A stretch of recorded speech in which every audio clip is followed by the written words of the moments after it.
Okay, this video today we're going to be talking about bending golf clubs, or at least how I bend golf clubs. Let's go. Hi everyone, welcome to the Mobile Club Maker. I'm AJ, I hope you're having a wonderful day. So we are going to try and go through my best tips for bending golf clubs in, say, 5 minutes. So we are going to get right into it. All right, tip number 1. When you're putting a golf club into the bending machine, or when you're bending golf clubs, you want to check it 2 times. So first time, when I put the club into the machine, again, what are we trying to do? We're trying to make sure that the scoring lines are nice and parallel to the machine. So the scoring lines on the face are running parallel to any of the sort of horizontal lines that you can pick out on the machine, either this line or one of these lines up here. That's what you want to look for. So first time, tighten it down just a little bit. Go ahead, look out front, check it. When you're done bending, after you've bent the club, go back a second time, take another look. Because, look, sometimes you may think you're bending the club, but depending on the metal, depending on the shape of the head, it may move around in the machine a little bit, in which case you didn't actually bend the hosel, you just moved the entire club. So in order to make sure you were bending the hosel, go back, check, make sure those lines are still running parallel. Tip number 2, where do I position the bending bar when I'm trying to bend the golf club? That's a question I get. So the easiest way to think of this is really, again, going to our sort of clock idea. If we look at the bending bar and pretend it's basically a clock, the front being 12, the back being 6, 9 o'clock, 3 o'clock. If we're bending for lie angle, we're going to be bending in the 9 o'clock, 3 o'clock plane. If we're bending for loft, we're going to be bending in the 12 o'clock, 6 o'clock plane. What that means is when you want to bend and change the lie angle, you're going to position the bending bar on the hosel so that the bar is basically at 9 o'clock, pointing at 9 o'clock, or if it was left-handed, you'd be pointing it at 3 o'clock.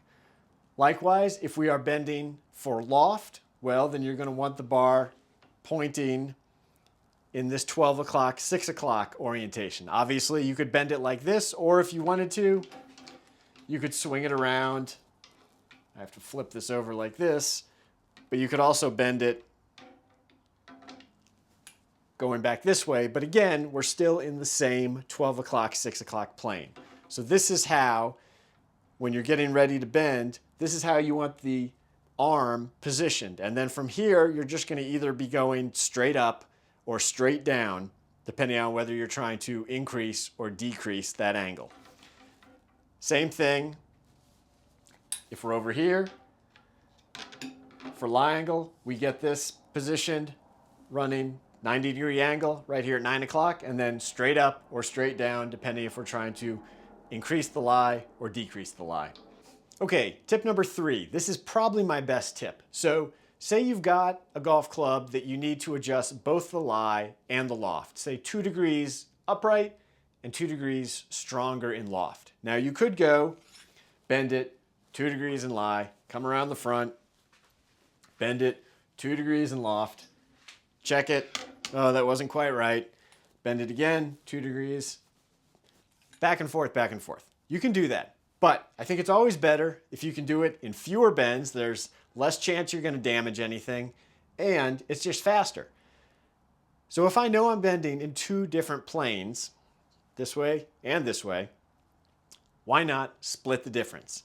So instead of bending it and setting this at 9 o'clock or setting this at 12 o'clock, I can set it about 10:30 and bend up to get both the lie angle increased and the loft decreased at the same time.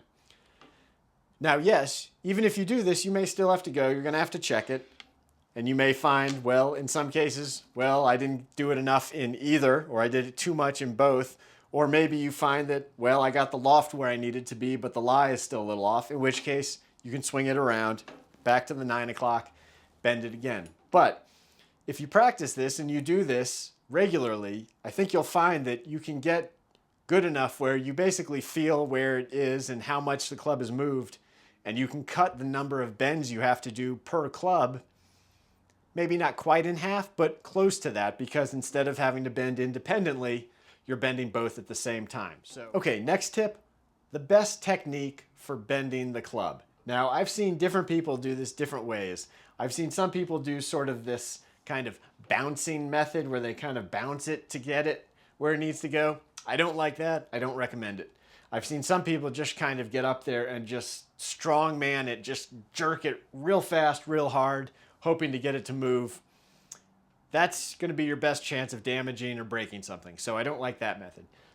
For me, the best method is just smooth, gradual pressure. So sort of starting out gentle, working a little bit harder till you start to feel it move, and then easing back off again. So if I want to take this particular club, which is right now at about 60.5, say I want to take it up to 61.5, I'm going to get it started. I have my clamp here basically right in the middle of the hosel. You can move it a little bit lower.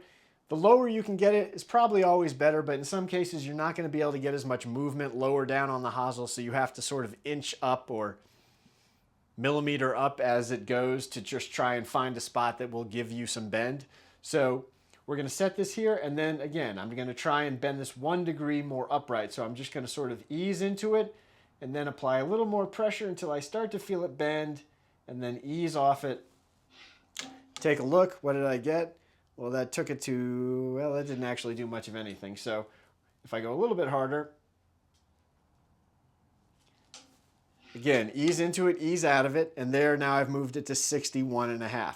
Okay, the last tip is really just sort of trying to protect the club head when you're bending it. Look, anytime you bend a golf club, there's a chance that you're going to leave some marks. You're going to leave either some sort of scratches, or you can leave some indentations. And depending on how far you have to bend it and how soft the metal is to start with, you're going to be more or less likely to leave some of those marks. Now, if you're worried about that, you can do things like put some masking tape, painter's tape, even electrical tape, duct tape around areas that are making contact with the actual machine so you don't get any of the scratches.